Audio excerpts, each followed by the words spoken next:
अहम खबर है, कौमी स्क्वाड का दौरा न्यूजीलैंड है। 4 रोजा मैचेस मुअत्तल करने पर गौर शुरू कर दिया गया है। जराए के मुताबिक न्यूजीलैंड और पीसीबी में शाहीनों के 4 रोजा मैचेस मुअत्तल करने पर बातचीत शुरू हो गई है। मजीद तफसीलात हासिल कर लेते हैं बोल न्यूज के नुमाइंदे एजाज वसीम बाखरी से।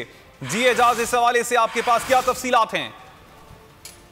जी, पाकिस्तान क्रिकेट टीम का स्क्वाड, क्योंकि 35 रुकनी स्क्वाड था, एक पाकिस्तान क्रिकेट टीम है और 7 पाकिस्तान ए टीम, जिसको पाकिस्तान शाहीन का नाम दिया गया है। लेकिन आज सुबह एक और पाकिस्तानी क्रिकेटर का कोरोना टेस्ट पॉजिटिव के बाद अब तादाद 8 हो चुकी है। तो पाक शाहीन की जो टीम है, जिसकी क़यादत रुहेल नजीर कर रहे हैं, उसके 4 रोजा मैचेस अब खेलना मुश्किल हो चुका है। इसलिए पाकिस्तान क्रिकेट बोर्ड ने ईमेल करके न्यूजीलैंड हुकाम से कहा है कि उनके खिलाड़ी पिछले 10 दिन से होटल के अंदर बैठे हुए हैं और कोरोना में सूरत हाल से थोड़े वो पाक शाहीन के जो चाक उनको मुलतवी किया जाए।